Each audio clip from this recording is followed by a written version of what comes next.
अच्छा था और कईयों का बहुत ही बेकार भी था, ठीक है ना। और जिनका बेकार था वो जरा अपनी तैयारी रखना शुरू कर दे, क्योंकि ये मार्क्स आपके ऐड होंगे। अभी मैंने सिर्फ 2 टॉपिक्स दिए थे और दो टॉपिक्स में ही बुरा हाल था हमारा। Abhay Sharma, good morning. Good morning ma'am. Abhay Sharma, test के मार्क्स मिल गए थे?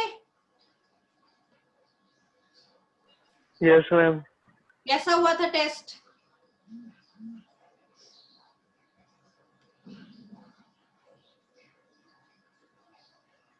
हाँ जी, कैसा हुआ था टेस्ट? ठीक हुआ था?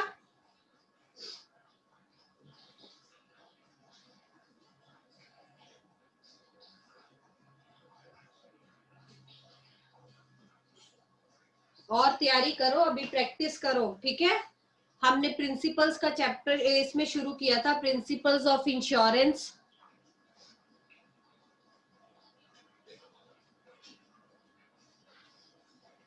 जिसमें हमने फर्स्ट प्रिंसिपल किया था, principle of utmost good faith, जिसमें हमने बात की थी कि फेथ होना बहुत जरूरी है। अगर आप इंश्योरेंस कॉन्ट्रैक्ट लेते हो, it is based on the basis of faith. जो इंश्योरर है और इंश्योर्ड है, उन दोनों में आपस में फेथ होना बहुत जरूरी है। और जब भी आप इंश्योरेंस पॉलिसी लेते हो तो एक दूसरे, ये आपकी ड्यूटी बनती है कि आप एक दूसरे को अपनी सारी इंफॉर्मेशन डिस्क्लोज करो, ठीक है।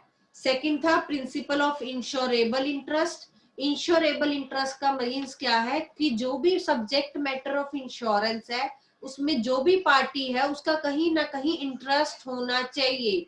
यहाँ इंटरेस्ट का मतलब क्या है? कॉन्ट्रैक्ट लेते वक्त उस पर्सन का उस मैटर में होना चाहिए कोई ना कोई इंटरेस्ट। इट मीन्स क्या है कि अगर मैंने लाइफ इंश्योरेंस पॉलिसी लेनी है तो कहीं ना कहीं मैं अपने स्पाउस की, अपने चिल्ड्रंस की, अपने पेरेंट्स की ले सकती हूँ। किसी स्ट्रेंजर की मैं इंश्योरेंस नहीं ले सकती। सेम इन दी केस अगर हम फायर या मैरीन इंश्योरेंस ले रहे हैं तो कहीं ना कहीं वो हमसे जुड़ा होना चाहिए, हमारी वैल्यू, हमारी प्रॉपर्टी वो होनी चाहिए। थर्ड था इंडेमनिटी। जितने भी इंश्योरेंस के कॉन्ट्रैक्ट्स होते हैं, फायर मैरीन के, वो सारे कॉन्ट्रैक्ट ऑफ इंडेमनिटी होते हैं। लेकिन जो प्रिंसिपल ऑफ इंडेमनिटी है, ये लाइफ इंश्योरेंस पे एप्लीकेबल नहीं करता, क्योंकि प्रिंसिपल ऑफ इंडेमनिटी कहता है कि जो भी लॉसेस हुआ है हम उसकी कवर अप करने की आपकी कोशिश करेंगे। तो लाइफ जो है वो वापस नहीं आ सकती, तो उसका कवर अप वो कभी नहीं कर सकते। लेकिन बाकी जो फायर या मैरीन इंश्योरेंस होते हैं वो प्रिंसिपल ऑफ इंडेमनिटी पे चलते हैं। और प्रिंसिपल ऑफ इंडेमनिटी का मीनिंग ये है कि नॉट मेकिंग प्रॉफिट्स। कभी भी इंश्योरेंस प्रॉफिट अर्निंग के लिए नहीं किया जाता। जहां भी आपने प्रॉफिट कमाने की सोची, वही आप समझ लो आपको इंश्योरेंस का पैसा मिलेगा ही नहीं, कंपनसेशन ऑफ लॉस मिलेगा ही नहीं। अगर आपने कभी भी दिमाग में सोच लिया कि मैंने प्रॉफिट अर्न करने के लिए करना है, ठीक है ना, तो आप सोच के रखना कि इंश्योरेंस वाले कभी ऐसे पेमेंट नहीं करते। अब आ गया fourth principle, principle of proximate cause. अपनी नोटबुक्स में इसका नाम लिख लीजिए, प्रिंसिपल ऑफ क्रॉस प्रॉक्सिमा भी कहते हैं इसे, या प्रॉक्सिमेट कॉज भी कहते हैं।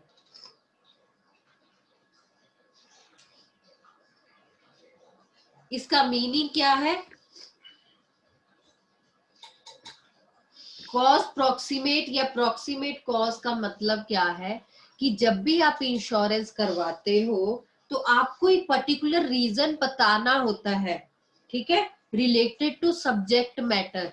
मींस मैंने अगर इंश्योरेंस करवाई है अपने घर की ड्यू टू फायर या अपने शॉप की, तो मुझे बताना पड़ेगा कि अगर आग लगेगी तो ही मुझे पेमेंट मिलेगी। इंश्योरेंस में वहां पॉलिसी में लिखा होता है, पॉइंट्स लिखे होते हैं, तो आपको उन पर्टिकुलर पॉइंट्स को बताना होता है,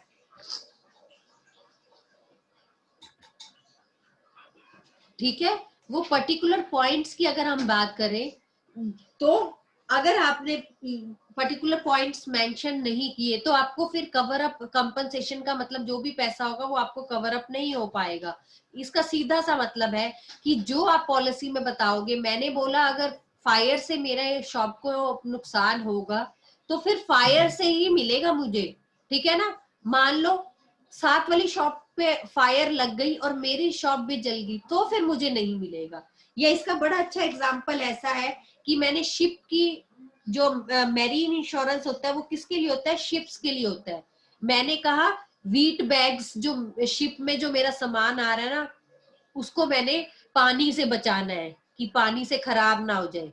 अब वो पानी से खराब होने के बजाय रैट्स, चूहे चूहे मेरा सामान खराब कर गए तो मुझे इंश्योरेंस क्लेम नहीं मिलेगा। क्यों? क्योंकि मैंने वहां रीजन क्या दिया था कि अगर मेरे व्हीट जो भी मेरा सामान थ्रू शिप आ रहा है वो पानी में डूबने से या पानी से खराब होगा तो मुझे कंपनसेशन मिलेगा।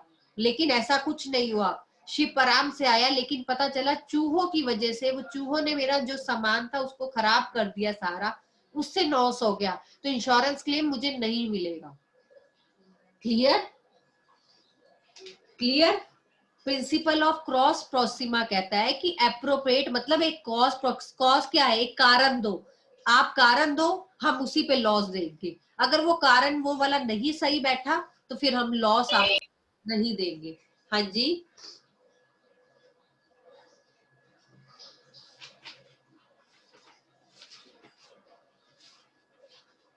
हाँ जी, पूछिए, कुछ पूछना है?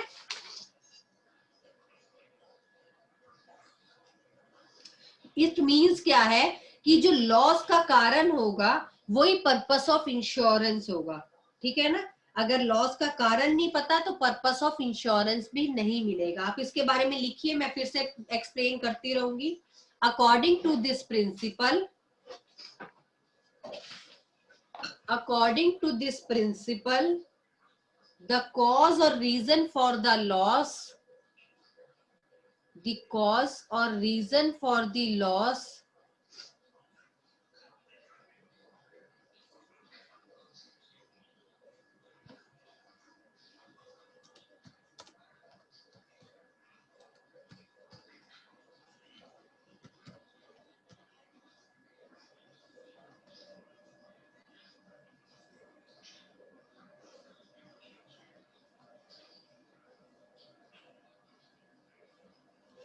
according to this principle the cause or reason for the loss must be related to the subject matter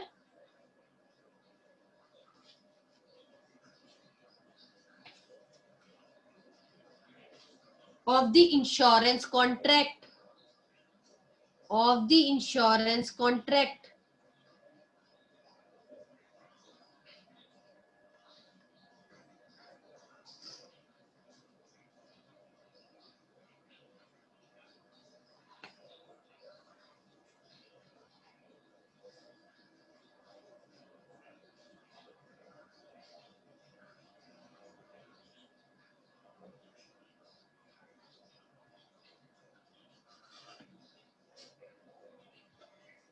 If loss is due to some other reasons, if loss is due to some other reasons, then the insurer can deny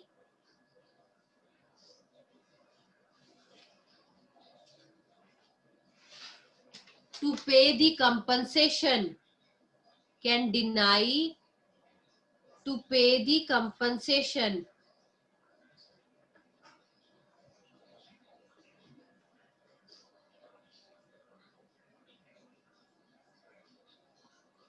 Can deny to pay the compensation। For example लिखिए, example से आपको clear हो जाएगा। और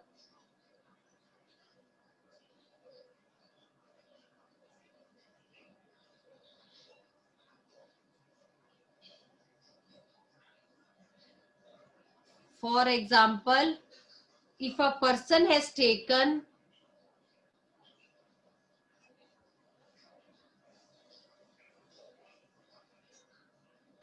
if a person has taken marine insurance policy,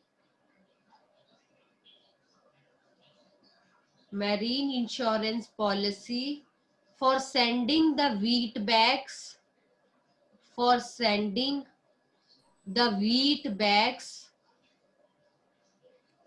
and on the way, and on the way, if rat spoiled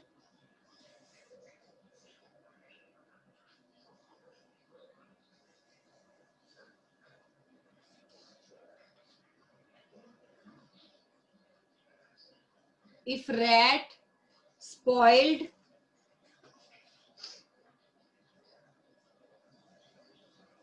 the wheat, then no compensation will be given. Then no compensation will be given.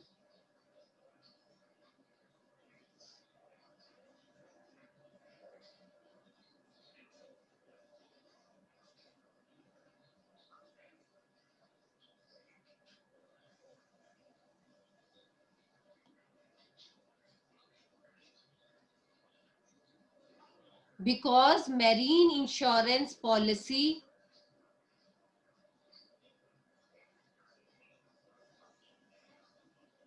show the cause of loss, show the cause of loss should be sea pearls, sea pearls, PERILS, pearls होते हैं समुद्री दुश्मन। हमने सिर्फ जो करवाया था समुद्र के जो दुश्मन है, हम कह सकते हैं सी के जो भी हो सकता है, जैसे तूफान आ जाए, कोई लूट ले शिप को, हमने उनसे इंश्योरेंस करवाया था। And not the rat, it should be sea pearls and not. Voice बहुत क्रैक हो गया, नेट इंटरनेट की कोई प्रॉब्लम हो रही है थोड़ी सी। ऑन, मैं रिपीट कर रही हूँ, हाँ मैं रिपीट कर रही हूँ। And on the way if rat spoiled the wheat, then no compensation will be given, because under marine insurance the cause of loss should be sea pearls and not the rat.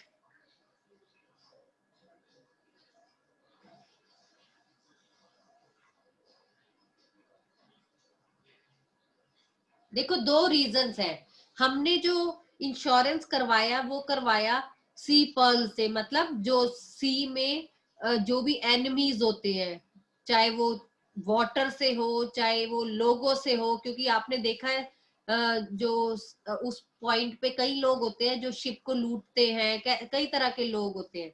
पर अगर rat ने वो wheat खराब किया है तो कोई compensation नहीं मिलेगा। पर इसी में अगर हम देखें कि रैट ने वो शिप में होल कर दिया, ठीक है, चूहे तो कुछ भी कर सकते हैं, उससे क्या हुआ, शिप में पानी भर गया, चूहों ने शिप में होल कर दिया जिससे शिप में पानी भर गया, और पानी भरने की वजह से जो व्हीट था वो सारा खराब हो गया, तो क्लेम मिलेगा। ठीक है, क्यों? क्योंकि खराब तो पानी से हुआ है ना, जो हमारा सामान था। पर अगर डायरेक्टली चूहों ने सामान खराब किया तो कोई क्लेम नहीं मिलेगा। तो जब भी इंश्योरेंस लेते हैं, इसका मीनिंग क्या है, जब भी आप इंश्योरेंस लेते हो तो एक पर्टिकुलर कॉज, एक इफेक्ट बताओ, ठीक है ना।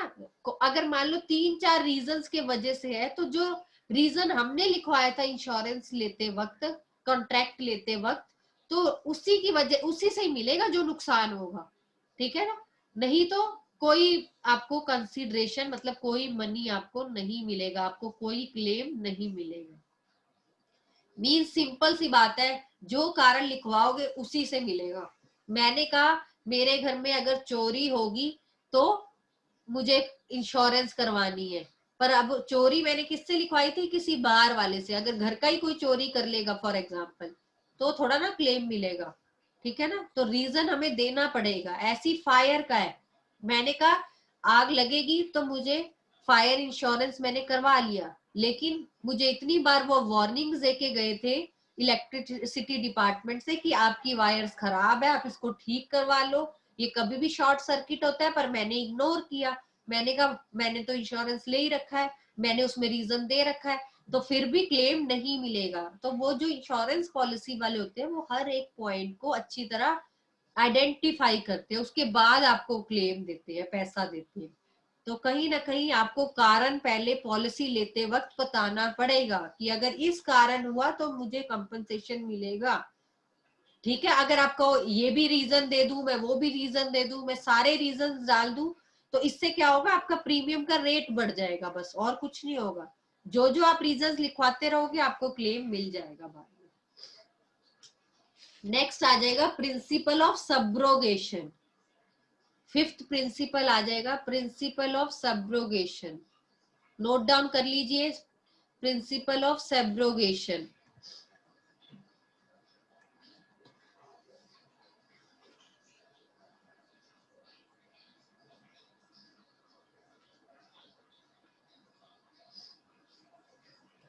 बहुत ही इजी है प्रिंसिपल ऑफ सब्रोगेशन। ये प्रिंसिपल कहता है, पहले मैं आपको समझा देती हूँ, ये प्रिंसिपल कहता है कि इंश्योरर को, इंश्योर्ड को जब भी कोई लॉस होगा और उसको अगर कंपनसेशन मिलेगा, वो उससे प्रॉफिट अर्न नहीं कर सकता।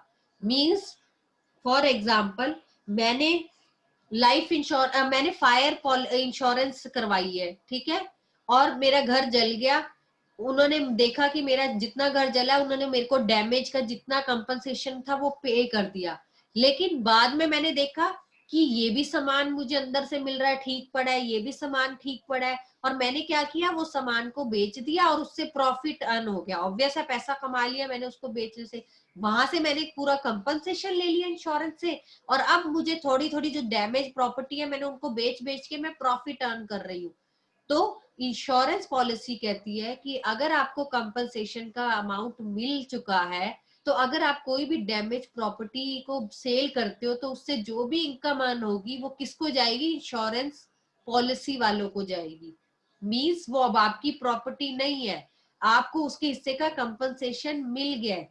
तो इसका मतलब क्या है कि जब भी आप इंश्योरेंस पॉलिसी करवाओगे तो कोई भी लॉस और डैमेज होगा, उसके ऑनरशिप से जो भी आप अर्न करोगे प्रॉफिट्स, ठीक है, वो किसको जाएगा, सारा इंश्योरेंस पॉलिसी वालों को जाएगा। तो इसीलिए बार बार कहा जाता है insurance is not a contract of making profit, means आप इससे कभी भी प्रॉफिट अर्न नहीं कर सकते। कभी भी आपको लगे इंश्योरेंस आपको मिला है और आपके पास जो भी बचा हुआ सामान है, आप मान लो आपके घर में फायर हो गई, आपका 10 लाख का नुकसान हो गया, आपको 10 लाख लॉस का मिल गया, लेकिन आपने बाद में देखा बेड बेड तो ठीक ही पड़ा हुआ था, इसको सेल कर देते हो, या टीवी है, टीवी थोड़ा सा ठीक करवाया, ठीक हो गया। तो ये जो चीजें आप सेल करोगे, वो जो भी प्रॉफिट उससे पैसा मिलेगा वो किसको जाएगा, इंश्योरेंस पॉलिसी वालों को जाएगा। क्लियर है प्रिंसिपल ऑफ सबलोकेशन? लिखिए, according to this principal,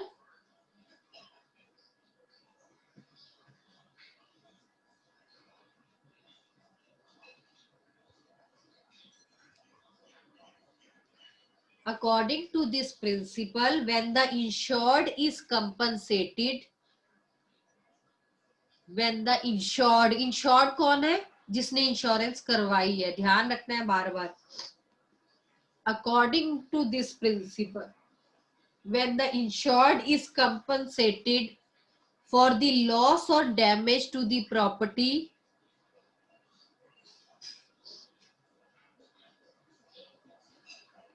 loss or damage to the property insured by him or her,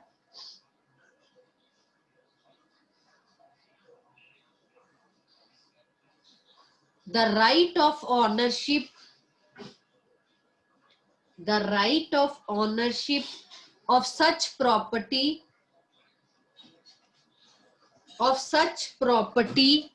passes to the insurer.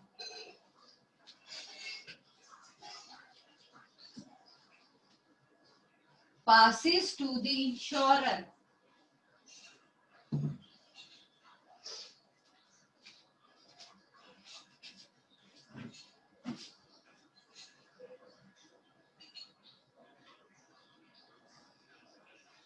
Because once the compensation is given,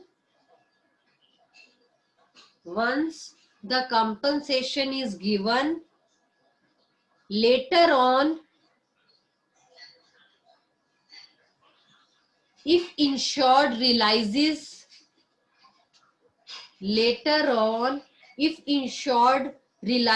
some money by sale of damaged property,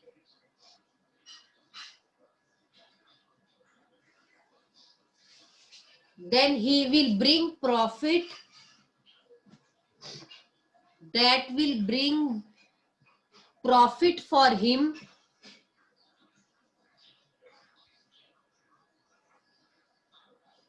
and insurance is not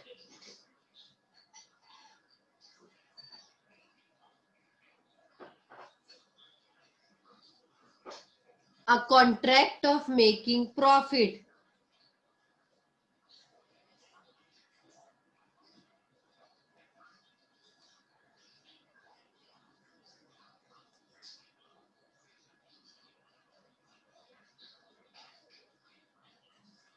Is not a contract of making profit. अब इसमें example लिखिए. इन सारे principles को आपने examples के साथ ही explain करना है. For example, a person take fire insurance policy. For example, a person take fire insurance policy for his factory. Due to fire, he suffered a loss of 1 lakh. He suffered a loss of 1 lakh and he get compensation for the same.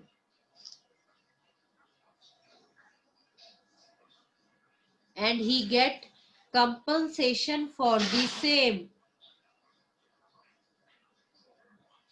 Later on,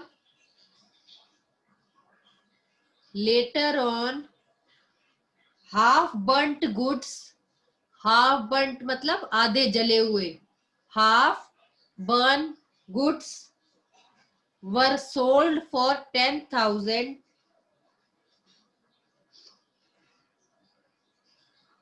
Half burnt goods were sold for 10,000. Then these 10,000 will be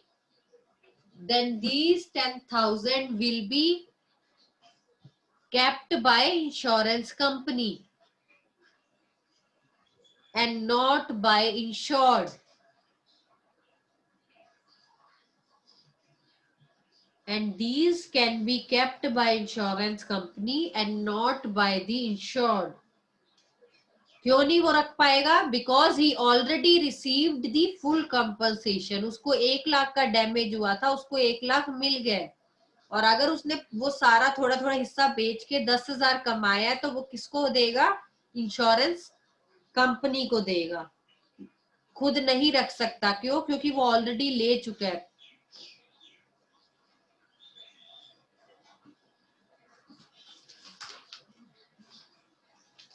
Clear? Any doubt?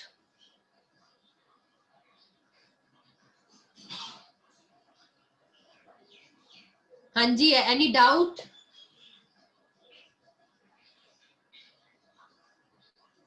No, ma'am. Abhay, clear? Anjali?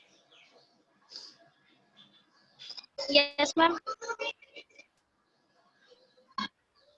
Anjali, news student? Yes, ma'am. Yes, ma'am. Okay. Yes, ma'am. Okay.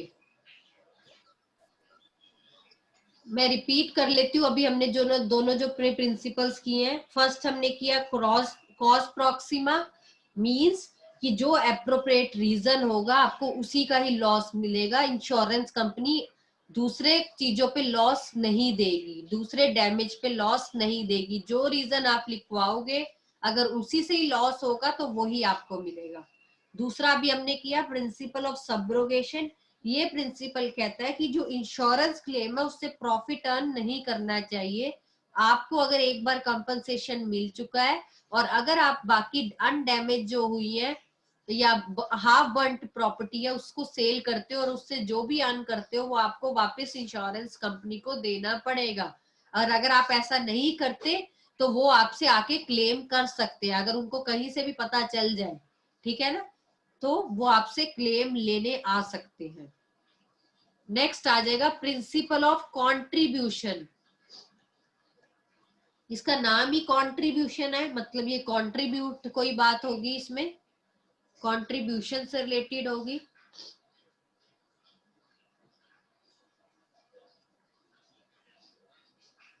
इस principal का meaning क्या है, हम कई बार क्या करते हैं एक साथ 2-3 इंश्योरेंस करवा लेते हैं। मोस्टली लोगों को लगता है कि ऐसे फायदा ही होगा, इससे भी ले लेता हूँ उससे भी ले लेता हूँ। लाइफ इंश्योरेंस आपने देखा होगा हम कई जगह से करवाते हैं, ठीक है ना, पर जब क्लेम मिलने की बारी आता है तो सबसे मिल भी जाता है। बट इन केस अगर हम फायर और मैरीन की बात करें, हम क्या करते हैं 3-4 लोगों से इंश्योरेंस करवा लेते हैं, ठीक है, सेम सब्जेक्ट मैटर पे। मतलब कि मैंने लॉस बाय फायर की इससे भी करवा ली, कंपनी ए है, ये कंपनी बी है, मैंने इससे भी करवा ली, और कंपनी सी है मैंने इससे भी करवा ली, तीनों से करवा ली। पर अगर मेरे को नुकसान होता है कोई भी, मान लो मैंने 1 लाख की इंश्योरेंस करवा ली तीनों से, लेकिन मुझे नुकसान हुआ सिर्फ 80,000 का, लॉस बाय फायर मुझे हुआ 80,000 का, तो आप क्या सोच रहे हो हर कंपनी मुझे 80-80 देने बैठ जाएगी? नहीं, तीनों तीनों कंपनीज प्रोपोर्शनेट अमाउंट में, भाई मैंने कितना कितना उनसे इंश्योरेंस करवाया उस हिसाब से प्रोपोर्शनेट अमाउंट में मुझे कंट्रीब्यूट करेगी। ऐसा नहीं है कि मैंने मान लो तीनों से 1-1 लाख की इंश्योरेंस करवाई थी और तीनों ही चले मुझे 80,000 वो भी देगा, 80,000 वो भी देगा, 80 नहीं, ऐसे तो मैं प्रॉफिट अर्न कर लूंगी। तो आपको मिलेगा टोटल 80, लेकिन थोड़ा वो देगा, थोड़ा वो देगा और थोड़ा वो देगा, मतलब ए बी सी देंगे तीनों, लेकिन थोड़ा थोड़ा देंगे कि आपका 80 बन जाए पूरा। तो उसे बोलते हैं प्रिंसिपल ऑफ कंट्रीब्यूशन। लिखिए इस प्रिंसिपल के बारे में। अकॉर्डिंग टू दिस प्रिंसिपल,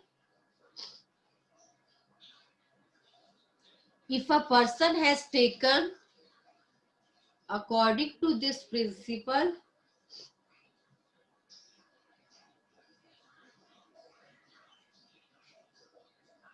इसे डबल इंश्योरेंस भी बोलते हैं हम।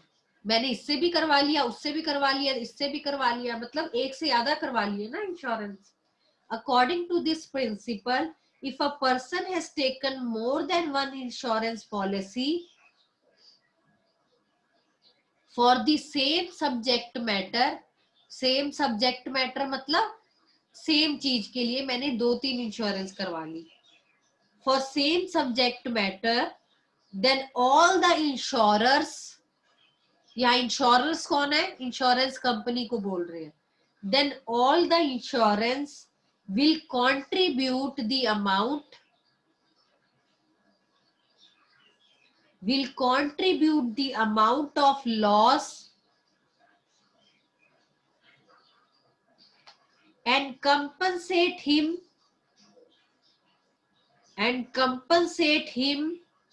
for actual amount of loss,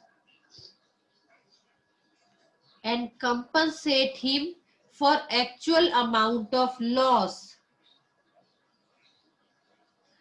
Separately, he cannot claim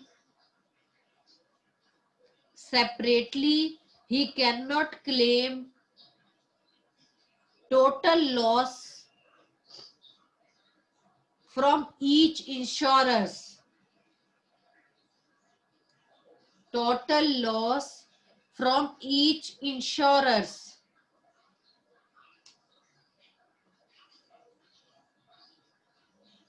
For example,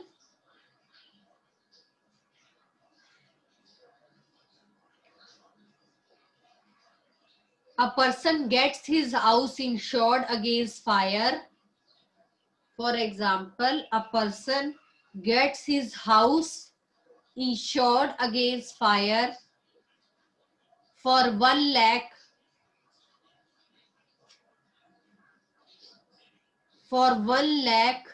for insurance company A, and for 50,000 for insurance company B. Means मैंने 1 लाख रुपए का इंश्योरेंस करवाया ए कंपनी से, कोई भी ए बी सी मतलब मान रहे हम, और 50,000 का इंश्योरेंस करवाया मैंने for company B. A loss of 75,000 occur. अगर मुझे 75,000 का लॉस हो जाता है तो अब मुझे कैसे कैसे अमाउंट मिलेगा. Then a company will liable to pay. मैंने एक से करवाया 1 लाख का इंश्योरेंस, एक से करवाया मैंने 50,000 का इंश्योरेंस, टोटल मैंने 150 का इंश्योरेंस करवा रखा है, लेकिन मुझे सिर्फ लॉस हुआ है 75,000 का.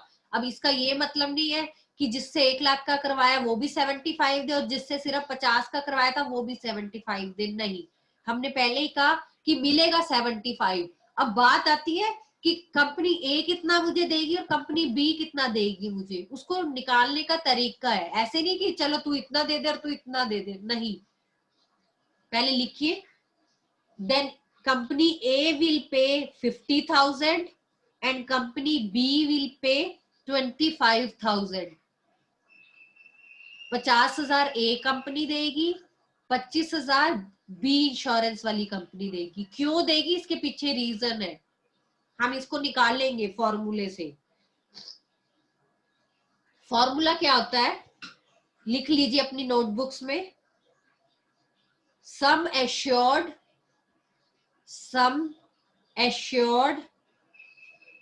Upon total sum assured. Sum assured upon total sum assured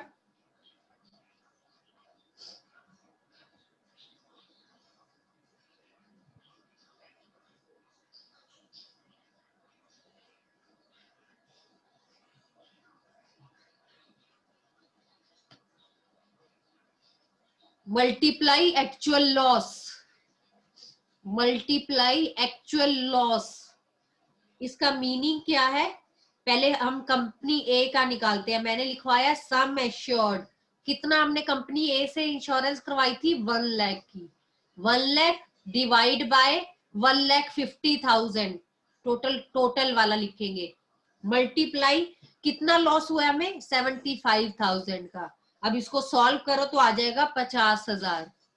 ऐसी कंपनी बी का निकालेंगे, उसने कितना कंपनसेशन दिया, हमने इससे करवाया कितने का था, 50,000 का, जबकि टोटल कितना है 1,50,000.